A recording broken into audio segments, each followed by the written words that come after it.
Boa tarde, amigos e amigas do Observador Político, ouvintes da FM 93, telespectadores da nossa TV. Estamos começando mais um programa Observador Político, nesta terça-feira, 8 de dezembro, e hoje com uma notícia que considero muito importante, muito positiva, que estabelece um marco no enfrentamento ao coronavírus. Hoje, a primeira pessoa de um país ocidental foi vacinada contra o coronavírus. Foi uma britânica de 90 anos de idade chamada Margaret Keenan. Ela foi a primeira pessoa do mundo a receber a vacina da Pfizer contra o Covid-19. E quando eu digo do primeiro país ocidental, porque tem informações de que na Rússia já iniciou-se essa vacinação, porém a comunidade científica internacional não reconhece essa vacina porque ninguém viu estudo, ninguém viu teste, ninguém viu absolutamente nada. Essa vacinação é um marco, como eu disse, no enfrentamento ao Covid, porque até aqui vem morrendo muita gente. Vários países do mundo, inclusive o Brasil, vive um problema terrível de uma segunda onda. No nosso caso aqui, eu acho que a gente está na segunda onda sem ter saído da primeira. Algo parecido acontece com os Estados Unidos. Essa da Pfizer é feita com a BioNTech e começou a vacinar a população em massa esse ano, hoje. O ministro Pazuello primeiro disse que não iria comprar vacina da Pfizer, porque tinha que armazenar numa temperatura muito baixa. Depois, o governo brasileiro mudou de conversa e agora diz que vai assinar um protocolo para a compra de 70 milhões de vacinas. Uma coisa que me chama muito a atenção diz respeito aos números da China, porque no mundo todo a gente tem um número absurdo de pessoas contaminadas, porém, na China, morreram, vou dizer apenas, porque é comparado com os outros, tá? Mas ainda assim são muitas vidas. Mas na China foram 4.634 óbitos, o que faz ter 3 óbitos para cada grupo de 1 milhão de habitantes. Nos Estados Unidos, foram 291 mil mortes, que dá 876 mortes para cada grupo de 1 milhão de habitantes. No Brasil, nós vamos caminhando para 178 mil mortes, que dá 832 para cada grupo de 1 milhão. Não soa estranho que a China tenha apenas 3 óbitos para cada grupo de 1 milhão de habitantes? Foi lá onde surgiu o coronavírus. A gente não sabe como de fato surgiu o coronavírus, existem as teorias, inclusive teoria de que foi criado em laboratório, mas ou a China tem a cura e não disse a ninguém, ou eles são mais competentes do que qualquer parte do mundo, ou eles têm a vacina, ou simplesmente eles estão escondendo o número de mortes, porque não tem cabimento. Você pega Estados Unidos, Brasil, Índia, México, Reino Unido, Itália, França, Irã, Espanha, são os países de regimes de governos diferentes, estão localizados em lugares diferentes do planeta, e a China, que é o país mais populoso do mundo, só tem essa quantidade de óbitos, e eu digo só, repito, porque se comparado aos demais, se torna pouco, mas ainda assim 4.600 vidas são muitas vidas. Bom, o fato é que hoje, com essa vacinação em massa, o início da vacinação em massa na Inglaterra é um marco importante. No Brasil, fala-se em março. O governo de São Paulo ontem anunciou para 25 de janeiro o início da vacinação, da vacina produzida pelo Instituto Butantan com a empresa Coronavac, que é uma chinesa. O governo federal já disse que não é assim, que eles não podem vacinar na hora que quiser. Eu não acredito que o governo federal vá tentar impedir o governo de São Paulo de começar essa vacinação, se os testes estiverem todos ok, por uma questão política. Mas o fato é que a previsão mais otimista a notícia mais otimista da notícia de que a gente só vai poder ter vacina talvez a partir de 25 de janeiro. Mas vamos manter as medidas de prevenção, todos os cuidados, porque daqui a pouco a vacina chega e a gente vai poder viver mais tranquilo. Boa tarde a todos que estão ligados na 93, na nossa TV e no Observador Político. E as notícias continuam com relação à Covid-19. A governadora Fátima Bezerra já está partindo para negociar e está dentro da normalidade a compra da vacina já, a Coronavac, junto ao governo de São Paulo. São notícias importantes, porque nós já temos a informação e já se sabe que o hospital de campanha São Luís voltou a ter 100% de taxa de ocupação, o que é ruim, o que é preocupante. Nós saímos divulgando notícias do número de leitos que estavam sendo desativados e a coisa volta a assustar. Em Natal, o prefeito reeleito, atual prefeito reeleito Álvaro Dias, disse que não pretende, de jeito nenhum, tomar novamente providências relacionadas ao comércio. O que diz respeito ao comércio é porque todo mundo fica assustado, mas muito assustado, quando alguém fala novamente em fechamento do comércio. É realmente muito preocupante e tomara que jamais isso possa acontecer. As medidas de segurança, do álcool, da máscara, do distanciamento devem continuar. Do álcool e da máscara, ainda podemos dizer tudo bem. Mas a aglomeração, distanciamento, isso aí é muito difícil. Difícil porque a gente não tem visto. A gente acabou de ver aí o que passamos ou o que continuamos passando. Depois de campanha política, depois das festas, vem aí Natal, vem aí Ano Novo, aí é tudo muito complicado. O comércio não vai resistir de maneira nenhuma, no país inteiro. Aqui em Mossoró vamos trazer a coisa para cá, se tivermos novamente que fechar. Um lockdown no comércio, portas fechadas, a economia não vai suportar. A vacina é a grande esperança, todos estão se mexendo, todos dizem, aliás, Lairinho, para que você não diga que eu não falo no Reino Unido, a rainha vai se vacinar, viu? A rainha vai tomar a vacina. A rainha Elizabeth, com seus 94 anos. Então, só concluindo aqui, a vacina é a grande esperança para todos nós. E o vice-presidente Mourão já disse que 150 milhões devem tomar a vacina de brasileiros.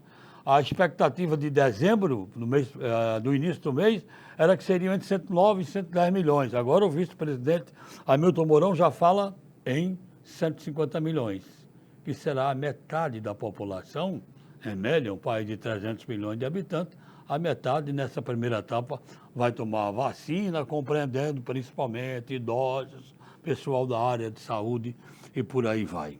Muito complicado, um momento muito decisivo, quando chegamos e estamos vendo Natal, Réveillon e tudo isso acontecendo. Hoje é o dia de Nossa Senhora da Conceição, padroeira lá de Apodi, a quem pedimos também as nossas bênçãos, juntamente com Santa Luzia, que ela está vivenciando, que estamos vivenciando o período dos festejos de Santa Luzia de uma forma diferente. Que Nossa Senhora da Conceição, que Santa Luzia e que Deus, acima de tudo, possam nos proteger e nos dar luz nesse momento tão difícil da vida de todos nós. César, boa tarde. Boa tarde, Edmundo. Boa tarde, Lairi Neto, amigos do Observador Político. Edmundo citou bem aí a questão do comércio, né? Dos setores produtivos do país, em particular aqui no Rio Grande do Norte, que já reagiu de forma muito firme contra a possibilidade, se é que ela existe, de um novo fechamento do comércio, da indústria, em razão da pandemia da Covid-19. Os empresários, através dos seus representantes, tiveram com a governadora, aliás, com o prefeito de Natal, Álvaro Dias, exigindo dele o compromisso de que não iria tomar medidas para fechamento do comércio, para fechamento da indústria, para o fechamento dos setores produtivos. E o prefeito reeleito da capital assumiu esse compromisso. Ontem, a governadora Fátima Bezerra se reuniu com prefeitos do interior do estado e pediu que os prefeitos adotassem medidas em seus municípios. Evidentemente que a população não vai aceitar. Por quê? Porque esses prefeitos que estavam na reunião são os mesmos que há 30 dias estavam nas ruas aglomerando, pedindo voto para continuar no poder. É difícil convencer a população de que esse prefeito está falando a verdade, se há 30 dias ele estava aglomerando e não estava falando sobre a pandemia. É uma situação bem delicada. Agora, o próprio governo do estado, eu acho improvável que venha a determinar uma espécie de lockdown ou um fechamento do setor produtivo. Eu não acredito. Por quê? Porque o próprio governo não se sustentará se o setor produtivo do Rio Grande do Norte voltar a fechar. Os números, eles explicam por si só. Nesta terça-feira, por exemplo, a equipe técnica do Tribunal de Contas do Estado do Rio Grande do Norte atualizou as projeções acerca dos impactos da pandemia do coronavírus nas finanças do Estado. O boletim é o boletim 02/2020, é o segundo boletim sobre os impactos da pandemia. O boletim diz o seguinte, que o Estado do Rio Grande do Norte, o governo do Estado sofreu com uma queda de 450 milhões de reais nas receitas próprias, isso compreendendo janeiro a outubro deste ano. Mas esse déficit, veja só, esse déficit foi compensado por transferências realizadas pelo governo federal. O governo federal, essas transferências, segundo o boletim do TCE, elas aumentaram de 495 milhões para 896 milhões de reais. Nesses valores aí, tem um valor de quase 570 milhões de reais de auxílio financeiro que o governo do estado do Rio Grande do Norte recebeu do governo federal. Ou seja, o estado não sofreu tanto, o governo do estado não sofreu tanto, de fato não sofreu com essa questão da receita própria, porque o governo federal mandou o dinheiro. Né? Repito, as transferências feitas pelo governo federal saíram de 495 milhões de reais nesse período de 2019 para 896 milhões de reais. Até outubro, constatou-se, então, um acréscimo nas receitas estaduais de 5,73%. Por que esses números são importantes? Porque o governo federal, através do presidente Jair Bolsonaro, já disse o seguinte: se ocorrer uma segunda onda da Covid-19 e se os estados e municípios fecharem os seus setores produtivos, o governo federal não tem mais como socorrê-los. E aí, sem esse dinheiro, como é que fica? Né? Então, eu costumo dizer, e aí não há nenhum exagero nisso, que me perdoe a franqueza, e claro que nenhum gestor público, seja ele de que esfera for, municipal, estadual ou federal, é claro que nenhum gestor torce por uma pandemia. Agora, no duro, sob o ponto de vista financeiro, a pandemia resolveu a situação de um bocado de gestão de várias gestões municipais. Muitos prefeitos conseguiram pagar salários por conta das transferências federais. Muitos, não são poucos não, muitos. Né? Evidentemente que isso é um preço muito caro, porque o cidadão foi quem acabou pagando essa conta, perdendo emprego, perdendo a liberdade, vendo seus filhos fora da sala de aula, uma série de problemas sociais atingiram a nação brasileira, em particular o Rio Grande do Norte. Então é preciso ter muito cuidado, né? É preciso, primeiro, deixar a questão política de lado. Pelo amor de Deus, vamos deixar de fazer política usando a pandemia da Covid-19 e vamos tratar a coisa de forma séria. Agora, esse é um pedido que certamente não será levado em consideração, não será levado em conta. Até a vacina que começa a surgir, ela já está politizada por todos os grupos, por todas as matizes, por todas as ideologias. Eles estão pensando na sucessão presidencial de 2022. Pois é. Vamos ao comentário de Laíri Rosado. Você, Laíri, boa tarde. Boa tarde, amigas, amigos do Observador Político. A função principal do Supremo Tribunal Federal é garantir a Constituição. E você pergunta, se o artigo 57 da Constituição deixa bem claro, bem definido, é proibida a reeleição dos presidentes da Câmara e do Senado dentro da mesma legislatura. Se Rodrigo Maia, se Davi Alcolumbre estão como presidentes das duas casas, claro, pelo artigo 57 da Constituição, eles não poderiam ser reconduzidos, não podem ser reconduzidos. Mas o STF começou a sinalizar que poderia haver uma interpretação, uma acomodação, um jeitinho bem brasileiro de permitir que isso acontecesse. Afinal de contas, os dois, diziam alguns ministros, ou ainda dizem, que estão garantindo a estabilidade da democracia. Nada disso, nada a ver uma coisa com a outra. Ninguém é insubstituível, já se sabe disso há muito tempo. E foi uma votação bem apertada. 6 votos contra a reeleição, 5 votos a favor da recondução. Meu Deus, 5 ministros do STF consideram que o artigo 57 da Constituição pode ser interpretado de uma maneira diferente do que o que está explicitamente estabelecido nesse artigo, pois foi o que aconteceu. Mas, graças a Deus, felizmente, o STF não vai passar por mais um desgaste ante a opinião pública aconteceria se tivesse permitido essa recondução. Bolsonaro perdeu o presidente? Não, perdeu não. Ele poderá ganhar? Pode, e pode também não acontecer nada. Bolsonaro quer fazer um presidente da Câmara e vai insistir com Arthur Lira, que é deputado federal. Já no Senado não existe nenhum nome ainda definido.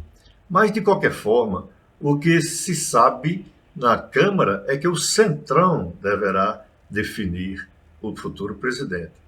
Existe uma regra no Congresso de que a bancada majoritária é quem elege o presidente. Mas na Câmara dos Deputados acostumou-se a fazer uma fusão de blocos. Então, se um partido X não tem maioria, mas se junta a outros 3, 4 e forma esse número maior de parlamentares, ele pode indicar o presidente. No Senado, não. No Senado sempre se observou essa observância, sempre se observou esse detalhe. O partido majoritário é que elege o presidente. O partido majoritário é o PMDB, mas com essa multiplicação de partidos, são 3 senadores também. Então não se sabe se com isso vai conseguir fazer a maioria dos votos.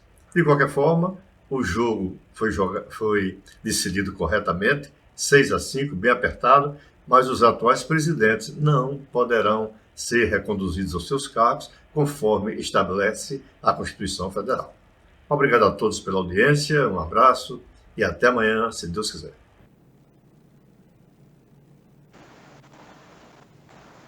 Microfone. Microfone, Laírinho. Com relação ao que César falou lá no comentário dele, sobre o recurso, né, que foi repassado pelo governo federal, eu até escrevi há pouco aqui no portal do jornal Mossoroense que, se comparado ao ano passado, até o mês de outubro, o governo do Rio Grande do Norte teve 646 milhões a mais do que no mesmo período de 2019. A queda na receita própria foi de algo em torno de 458 milhões, só que o governo federal repassou mais de 1 bilhão naqueles repasses e também nos reforços ao SUS. Agora, esse valor não necessariamente caiu todo na conta do governo. Por exemplo, teve a divisão com os municípios. O próprio ICMS tem a participação dos municípios. Então, esses 646 não ficaram todo ele na conta do governo. E também uma coisa que não está claro nesse relatório do Tribunal de Contas é se as despesas aumentaram na mesma proporção, porque nós tivemos mais despesas com saúde com relação ao coronavírus, mas, por exemplo, os acidentes diminuíram. Eu sei que acidente diminuiu, que a despesa nos hospitais com acidente diminuíram, mas eu não sei esse montante. Seria interessante que o governo do estado explicasse bem. O fato é que o governo federal repassou para o Rio Grande do Norte mais de 1 bilhão de reais. É, sem dúvida alguma, um bom reforço para compensar a queda provocada pela crise do coronavírus. Só um detalhe, Ledneto, esse boletim extraordinário 02/2020, ele versa apenas em relação à receita. Ele não vai em cima das transferências, por exemplo, do SUS, não. Ele fala do SUS. Nesse boletim que eu fiz eu peguei esse boletim, na realidade eu centralizei muito mais em cima dessa questão das receitas, do impacto que teve. Me permita, né? Se você olhar na página 4 do relatório, tem falando transferências destinadas à saúde. Sim, por exemplo, aquele 1 bilhão de reais, quase 1 bilhão de reais que o governo federal transferiu para o Estado e os municípios, aquele dinheiro é um dinheiro que ficou livre para Estado e município gastarem dentro das suas necessidades. Desse valor, o governo do Estado ficou com quase 570 milhões de reais. O restante foi distribuído entre os municípios. O município de Mossoró recebeu algo em torno de 35 milhões de reais desse valor. Então foi um dinheiro que veio livre. Mas não foi só isso. A questão não foi só a transferência. Estados e municípios também ficaram livres nesse ano de parcelas de empréstimos, de financiamentos, de dívida com a União. Tá? Todas essas cobranças elas foram suspensas. Essas obrigações foram suspensas. Elas retomarão a partir de 2021, perdão. Por isso, essa questão das finanças de estados e municípios, elas precisam ser bem observadas pelos atuais governos estaduais e pelos futuros prefeitos, os que foram reeleitos e os que vão entrar. Porque se houver uma segunda onda, se houver lockdown nos estados e nos municípios, e aí a situação é muito mais grave do que foi em 2020. Pois inclusive tem aqui uma participação de Marcos Oliveira, que diz assim, quando é que terminou a primeira onda do Covid? Marcos, a primeira onda nos países europeus, por exemplo, terminou quando o número de óbitos praticamente zerou. No Brasil, nós passamos algum tempo, várias semanas, com 1.200, 1.300 óbitos por dia. A média móvel de óbitos era muito alta. Quando diminuiu para 300, 400 óbitos por dia, o que ainda é muita gente, a gente entende que, se não acabou a primeira onda, pelo menos diminuiu. Mas não existe uma data, não, e não existe, isso não é um dado científico, é uma percepção que se tem. Se você tinha 1.300 óbitos por dia, diminuiu para 300, você saiu lá do pico, você diminuiu, não resta dúvida disso. E é preciso, né, Ledneto, a gente pontuar que nenhum órgão oficial do país, seja ele estadual ou federal, confirmou segunda onda. As medidas que estão sendo adotadas, os governos de todas as esferas têm dito o seguinte: essas medidas é para evitar uma segunda onda. Não é que nós estamos numa segunda onda, pelo menos oficialmente, a gente não recebeu essa informação, seja do Ministério da Saúde, seja das secretarias estaduais de saúde ou das secretarias municipais de saúde. O que elas têm dito, inclusive os comitês científicos, têm dito o seguinte: é preciso adotar medidas para evitar uma segunda onda da pandemia no país. Olha, aqui eu registro, hoje, 8 de dezembro, é dia do cronista esportivo. Eu fico muito à vontade para falar do assunto, dessa data, abraçando os amigos, porque eu fui cronista, não, eu ainda sou, apesar de entrar no rádio esportivo, de não estar no rádio esportivo. Mas na minha longa estrada aí da vida, na imprensa, no rádio, na televisão, eu passei mais de 20 anos como cronista esportivo, plantão, repórter, narrador e tudo mais. Então, um abraço grande aos jornalistas esportivos, e a boa notícia hoje é que antes mulheres não tinham acesso. Não tinha repórter, não tinha plantão, não tinha narradora esportiva. E hoje até, César, pedi até para você complementar aí, eu vi na sua coluna, a Globo está contratando uma narradora esportiva, é verdade? A Globo vai ter a primeira mulher narradora de sua história, né?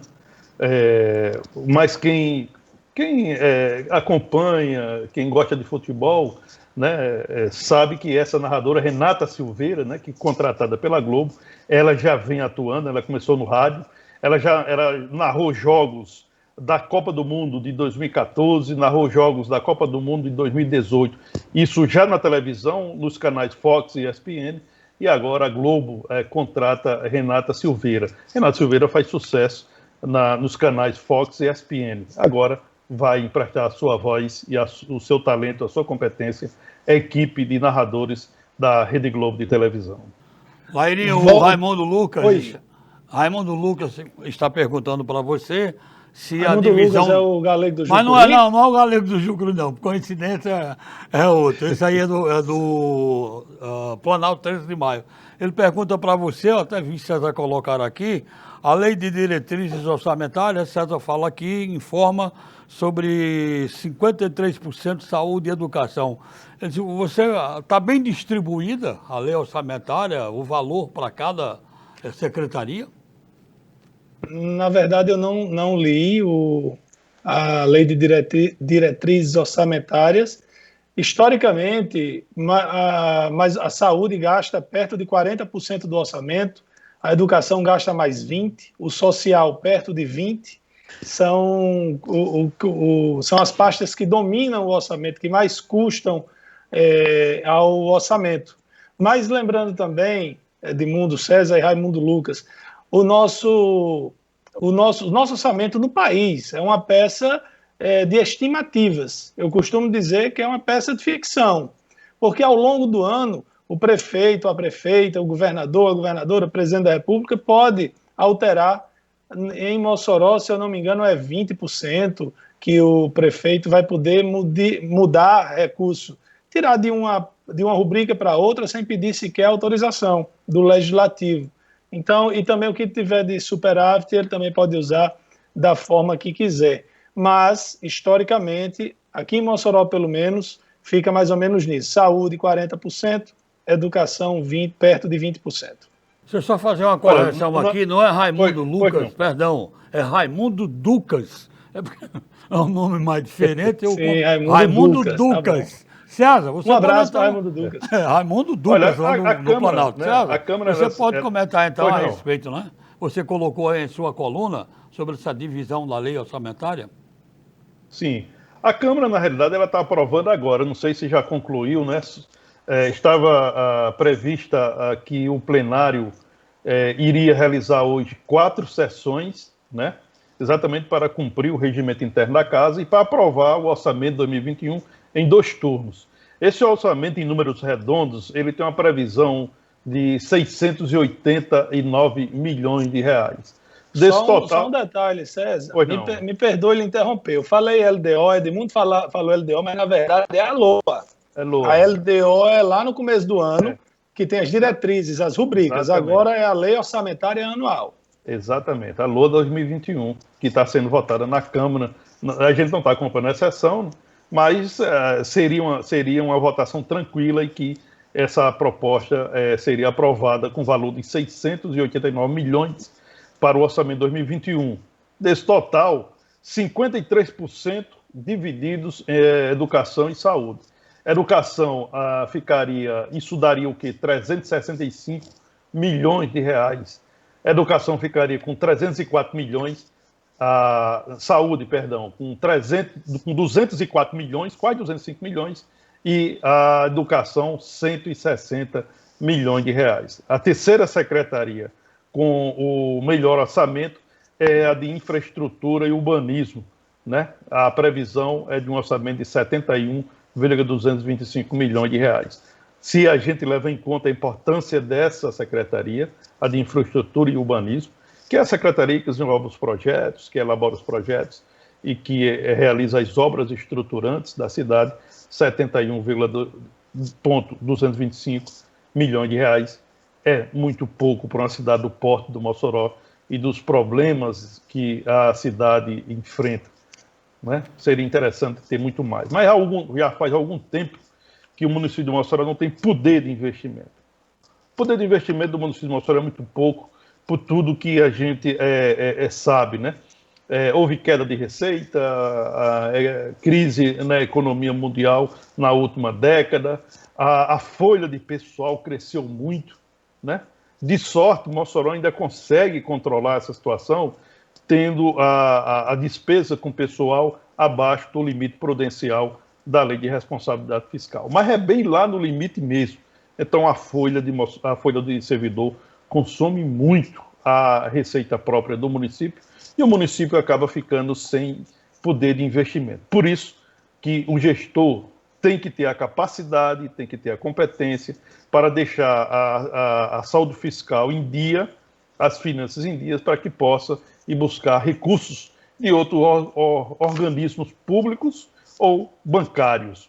Foi o que fez, evidentemente, a prefeita Rosalba Ciarline com esse financiamento do Finisa por meio da Caixa Econômica Federal e que está permitindo esse banho de calçamento, de asfaltamento nas ruas e avenidas de Mossoró. Aí, Neto, Maria... Tem aqui uma participação, desculpe, Edmundo, de Marcos Oliveira. Ele traz aqui um link para a notícia de Rui Costa, governador da Bahia, admitindo segunda onda. E eu tenho muitos amigos lá em Salvador e a gente tem um grupo de WhatsApp, por coincidência ou não, mais cedo nós estávamos falando sobre essa questão. A responsabilidade, a culpa é da campanha política só? Aí um deles fez uma foto da televisão lá, que estava passando o BATV, o RNTV de lá, né, da Globo, mostrando uma aglomeração enorme na praia lá do Farol da Barra, com a roda de samba. Uhum. Vai ter festa aqui em Mossoró sábado. Está tendo festa em todo lugar. Exatamente. Eu, por exemplo, acho que peguei Covid em um restaurante. Não foi na campanha política. Peguei antes da campanha política, inclusive. Tem pessoas que foram para a campanha e não pegaram. Eu não estou dizendo que a eleição não contribuiu para esse aumento. Inclusive, eu sou desde março que eu digo que a eleição não deveria acontecer esse ano. Isso era muito previsível que acontecesse. Mas a Justiça Eleitoral determinou que fosse feita a eleição esse ano. Os candidatos, eles não têm culpa. Eles tinham que fazer a campanha. E não existe fazer campanha por live. Não tem condições. Você pode fazer um evento ou outro, mas você tem que mostrar suas propostas nas ruas. Então, a eleição contribuiu, mas com a diminuição do número de óbitos e também com o estrangulamento já do isolamento depois de tanto tempo, as pessoas começaram a ir para as ruas e, claro, começaram a se contaminar mais. Não adianta a gente colocar a culpa só no vizinho, só na eleição. Se as pessoas continuarem aglomerando, sem usar máscara, sem passar álcool em gel, tendo todos os cuidados, é claro que vai continuar aumentando. A eleição terminou em Mossoró há quase um mês. Quando você contrai o vírus, Em poucos dias, os sintomas aparecem. Quem está sendo internado hoje, quem está precisando do respirador hoje, da UTI hoje, não contraiu a doença na eleição, não. Contraiu depois. A eleição foi 15 de novembro, hoje já é 8 de dezembro. Né? Na segunda ou terça-feira, completa um mês já. No segundo turno, onde teve segundo turno, não. Mas a conduta das pessoas pesa muito nisso. Quando eu digo das pessoas, é de todos nós. Não é apontando o dedo para ninguém, não. Agora, Laí Neto, a questão de Mossoró, a gente tem que olhar com muito carinho. Porque hoje nós temos 40 leitos entre UTIs e críticos para pacientes da Covid-19. Desses 40 leitos, eu acho que você trouxe essa informação ontem, apenas 14 são ocupados por pacientes de Mossoró. Então, vamos supor que Mossoró, a nossa rede de saúde pública, atendesse apenas a população local de 300 mil habitantes. Nós tínhamos apenas 14 pessoas internadas na rede SUS tratando da Covid-19.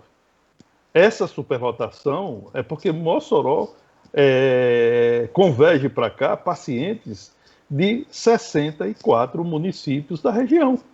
Região do Médio Oeste, região Sarineira, região do Vale do Açu, né? Vem todo para Mossoró.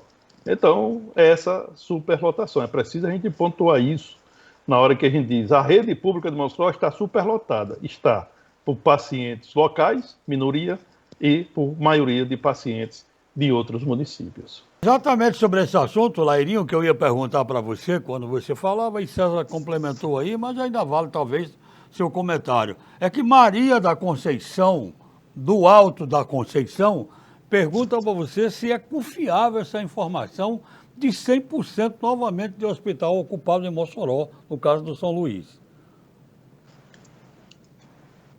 Ouviu, Lairinho? Como é? Desculpa, Edmundo. A Maria da Conceição, do Alto da Conceição, perguntando para você se é confiável essa informação de que voltamos a ter 100% de ocupação em um hospital em Mossoró. Com certeza. Com certeza. Por que o hospital, por que as autoridades inventariam que tem pessoas internadas sem ter?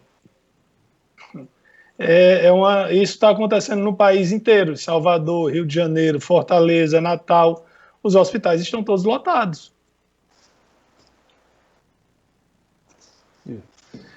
Eu não estou escutando eu acho que o microfone dele está desligado. E também é bom a gente até ressaltar aqui que a reabertura de mais 10 leitos é uma necessidade, ou talvez eles nem deveriam ter sido fechados, né? É uma necessidade, sim, para atender a demanda. E aí, nessa questão que diz, será que é verdade que está 100%? É sim, porque o setor público, é muito caro você reabrir leitos de UTI para Covid. Inclusive, os leitos de UTI para pacientes da Covid, eles são 100% mais caros do que outros leitos de UTI. O Ministério da Saúde, salvo engano, e aí se o Laí tiver essa informação, pode me corrigir, ele transfere R$ 3.500 por cada leito de UTI. R$ 3.500, né? Quando a tabela SUS é de R$ 1.800, R$ 1.900, talvez menos que isso, eu não tenho esse número exato. Então, é verdade sim, precisa de reabrir novos leitos, precisa, para atender a demanda de Mossoró e da região. Ok, vamos ao nosso intervalo e a gente volta já.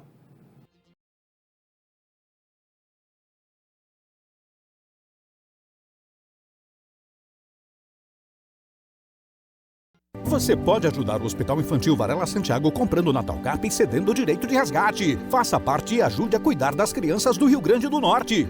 Esse domingo você pode ganhar 2 Onix mais 10 mil reais no Natal Cap. São 2 Onix mais 10 mil reais.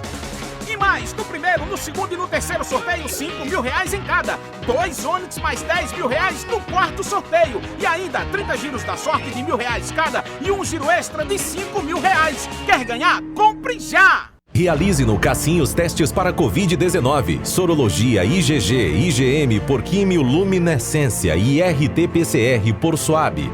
Agora com mais segurança e qualidade para seus exames. Faça o pré-cadastro em nosso site ou pelo aplicativo Cassim e agende sua coleta domiciliar. Para mais informações, fale conosco pela central no 84 3323 8800 ou WhatsApp 84 98863 0374. Cassim, o seu laboratório de confiança.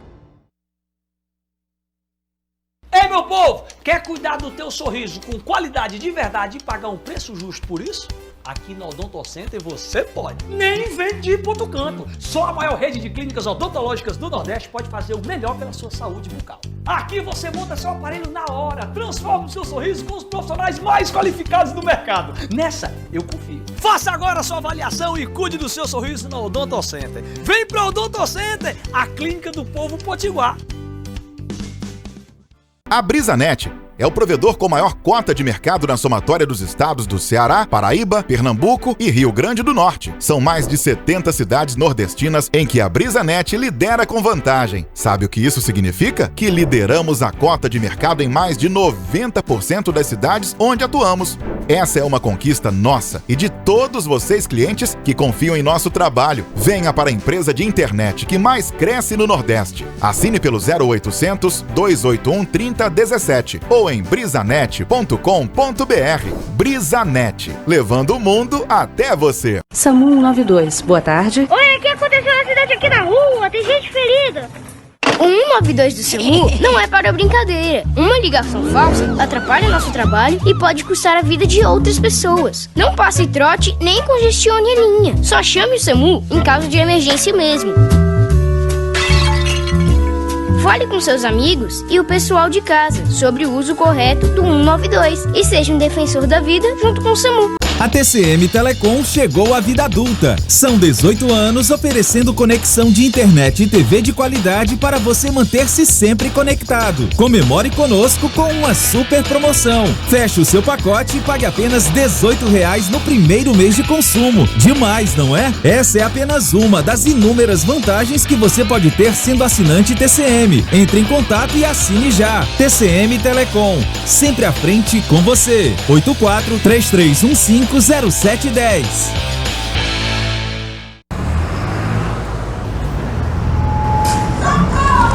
Cala a boca! Quem manda aqui sou eu! Você tá me machucando! Vagabunda! Eu já falei, você é uma vagabunda! Seu velho gagá! Você é um velho gagá! Por favor, me solta! Tira essa roupa! Você não vai sair assim! Eu não vou tirar! Para, socorro! Mulher minha não usa essas coisas de... Me solta, por favor, me solta!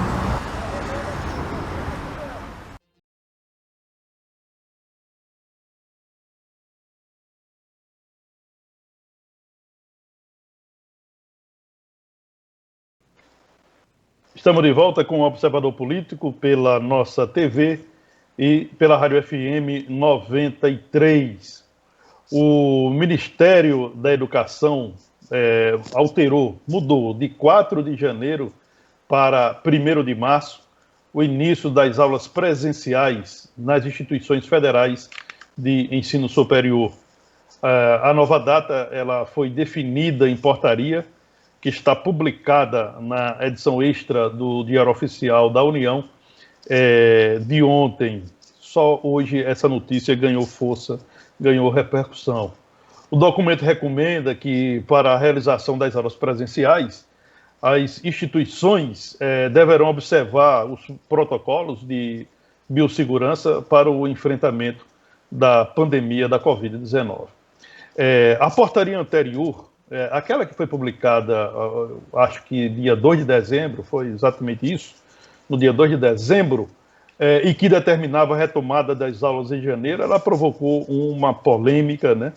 Os reitores das instituições federais emitiram uma nota em conjunto contrária à retomada das aulas presenciais. E aí essa portaria que foi publicada hoje, na realidade, é a mesma portaria, ela não foi revogada, ela apenas altera no trecho que trata do início das aulas presenciais. O texto desta portaria Ela diz ainda que os recursos educacionais digitais, tecnologias de informação e comunicação, outros meios convencionais, poderão ser utilizados em caráter excepcional para a integralização da carga horária das atividades pedagógicas. É o que diz o trecho, um dos trechos dessa portaria que está publicada no Diário Oficial da União. Portanto, uma notícia que muito interessa aos estudantes das instituições federais de ensino superior. Pois bem, como é que o governo está liberando festas e bares lotados com o aumento da Covid? Não consigo entender a indagação do Enoque. Enoque, é o tipo da coisa. Bares, vão haver restrições a bares, lanchonetes e similares. As restrições vão voltar. Essa que é a verdade. Agora, por exemplo, mesmo que o governo aí faça ou não faça, tenha ou não tenha restrição, quem é que consegue controlar multidões em praias, principalmente nos feriados? Então, fazer o quê? Difícil. É difícil. Aqui algumas participações pelo Facebook da nossa TV. Yuri está perguntando aqui, é verdade que na última testagem a Covid apenas uma pessoa testou positivo? Sim, foram mais de 1.000 testes rápidos aplicados no drive-thru e apenas uma deu positivo. O Everton Viana diz aqui, comentem aí sobre a transição do governo em Mossoró. Bom, que eu saiba, houve uma primeira reunião das duas equipes e foram solicitados alguns documentos. O próximo encontro está agendado para a próxima segunda-feira.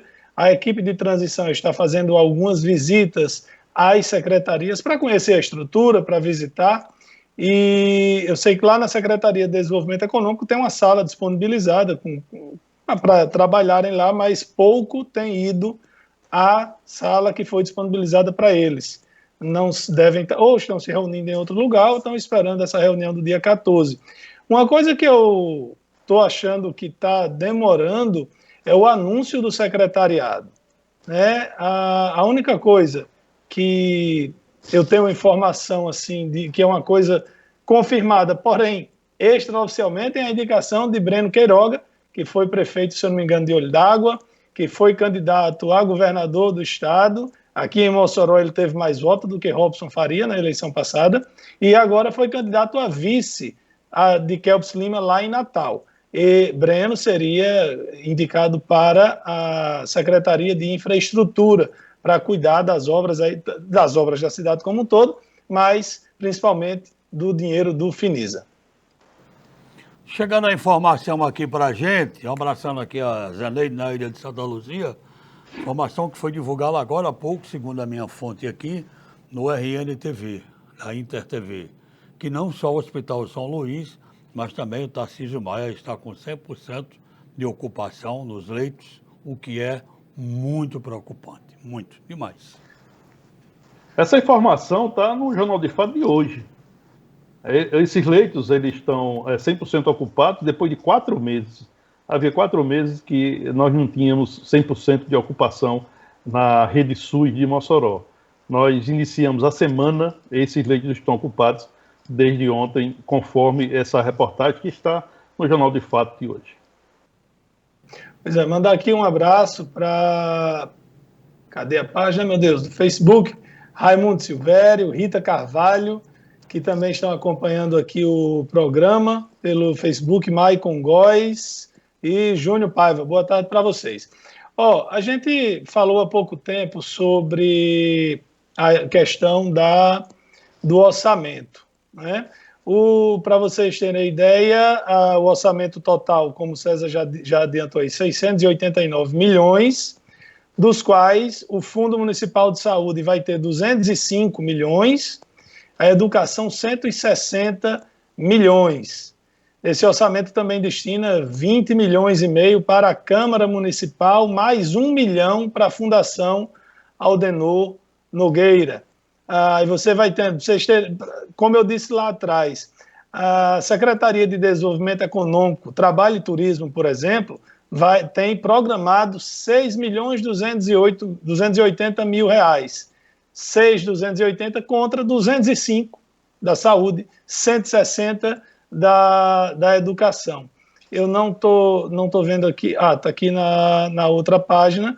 Ó, a infraestrutura tem 71 milhões, segurança pública, 29 milhões, só lá de finanças, 43,5. Eu estou vendo isso aqui na página da Câmara Municipal, né, que eu peguei. Estou lendo o projeto que foi enviado para a Câmara na íntegra. Assistência social são 20 milhões. Pois é. Você vê aí o próximo presidente da Câmara Municipal de Mossoró, né, vai administrar aí uma receita mensal próximo de 2 milhões de reais. Quase 2 milhões. Quase 2 milhões de reais. O próximo presidente da Câmara Municipal. É uma receita bem interessante, né? Uma receita bem oxigenada. E eu comentei no outro dia que a disputa pela presidência da Câmara, ela passa, é colocada na mesa o comando da Fundação Aldenor Nogueira, e de fato é. Essa fundação, conforme está na previsão orçamentária de 2021, essa fundação terá R$1 milhão em 2021. Isso, se você dividir por 12 meses, né, dá mais de 80 mil reais mês que essa fundação terá à sua disposição. Então, são meios, né, que interessam os vereadores, né, principalmente agora esses que vão entrar, e a Fundação Aldenor Nogueira está no bolo ou na mesa de negociação quando se fala em disputa pela presidência da Câmara Municipal de Mossoró. César, a Fundação Aldenor Nogueira só faz exclusivamente uma coisa, a gestão da TV Câmara, que é um canal por assinatura que a Câmara Municipal tem. Vai dar uma média de R$82 mil por mês. Nós temos aqui a nossa TV, que eu posso garantir que custa algumas frações disso aí. Custa muito longe para manter. Então, dá para se fazer um trabalho de excelência. Se nós tivéssemos aí, hein, Luciano, Ivan e Sadraque, 80 mil por mês... Nós estamos... Olha, mas você está... Esses 80 mil, você está falando apenas do orçamento... A Fundação Aldenor Nogueira. É isso. E só o orçamento municipal. Porque a fundação, ela pode buscar recursos em parceria com outros órgãos públicos, né? Inclusive o governo estadual e o governo federal. Lairinho, Ana Paula está perguntando aqui para você o seguinte: é só a Fundação Aldenor Nogueira que recebe verba da prefeitura ou outras fundações também? Não, pode ser que outras fundações tenham um convênio, mas a Fundação Aldenor Nogueira, ela é da Câmara Municipal. Ela foi criada exclusivamente para gerir a TV Câmara, que a TV Câmara já existia, inclusive teve transmissão em TV aberta, através da TV Mossoró. Foi na época que Jório Nogueira era presidente da Câmara, cortou tudo que tinha na TV Mossoró, que era a TV aberta, que levava as transmissões da Câmara para todos os lugares, e levou para a Fundação Aldenor Nogueira com TV por assinatura. O custo aumentou muito, porém o alcance diminuiu bastante, porque não chega mais na TV aberta. Exatamente.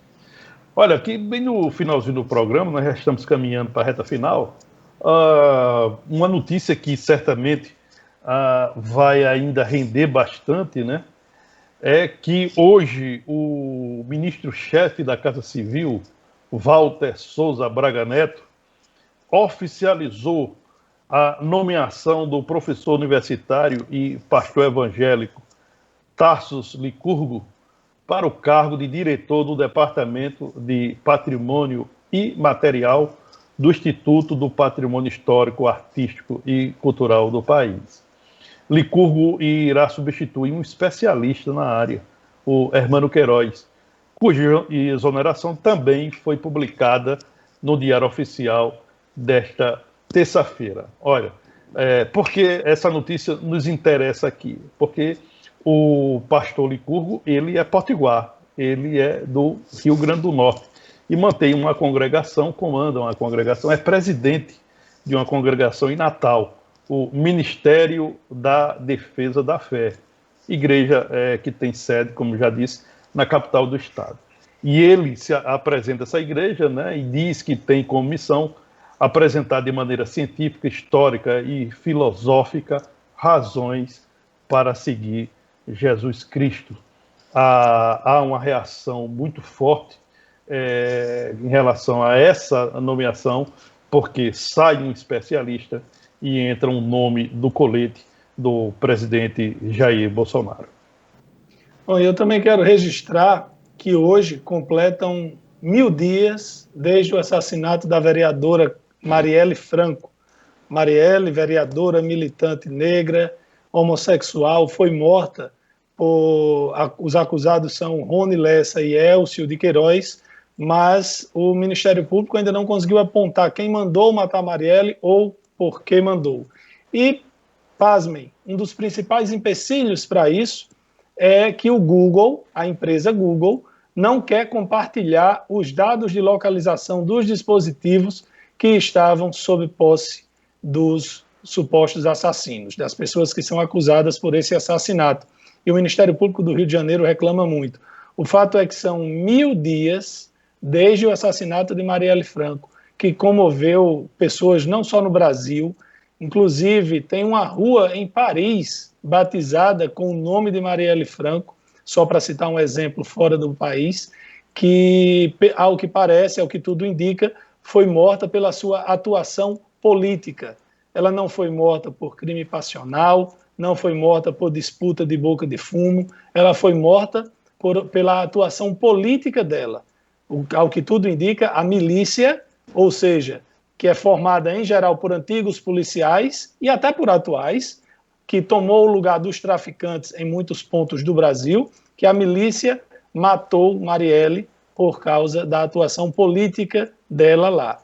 É como se você visse um vereador que defende a lei da ficha limpa ser morto por alguém que não quer ver a lei da ficha limpa valendo. São 1000 dias desde que Marielle Franco foi morta, junto com o motorista Anderson Gomes, lá no Rio de Janeiro. Olha, a família é a raiz de quem somos, representa o amor que recebemos e a alegria do que vivemos. Diz a mensagem sobre o Dia da Família, hoje também, 8 de dezembro, o Dia da Família. A família sempre foi e deve continuar sendo sempre o nosso porto seguro. Saudemos então o Dia da Família. Edmundo, é bom a gente também aqui, a gente tem falado muito pouco, né, da festa de Santa Luzia, né, nossa padroeira.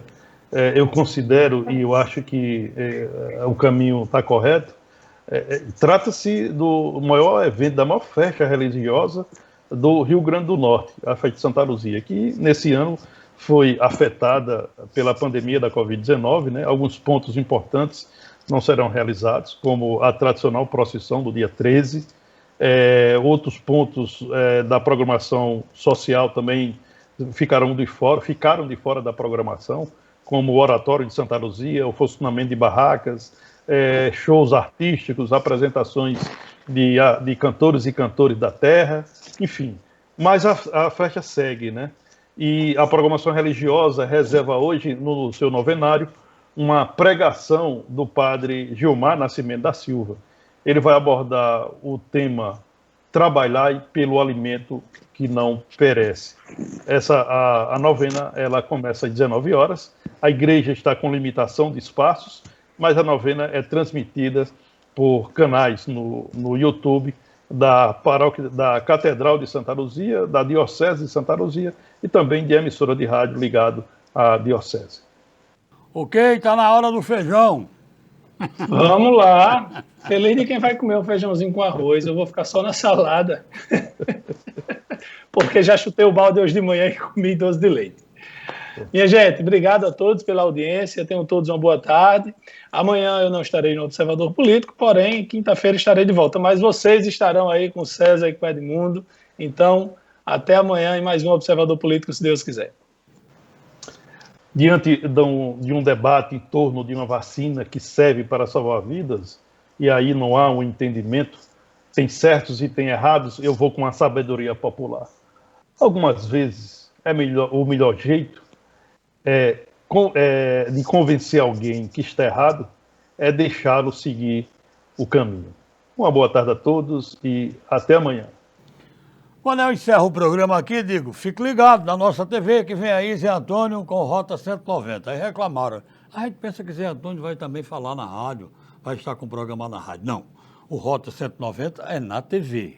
Então eu vou encerrar dizendo assim, fique ligado na nossa TV, vem aí Zé Antônio com Rota 190. E fique ligado na 93, porque quem vai entrar no ar a partir de agora é o interminável Oberdan Silva, meu amigo. Boa tarde, até amanhã.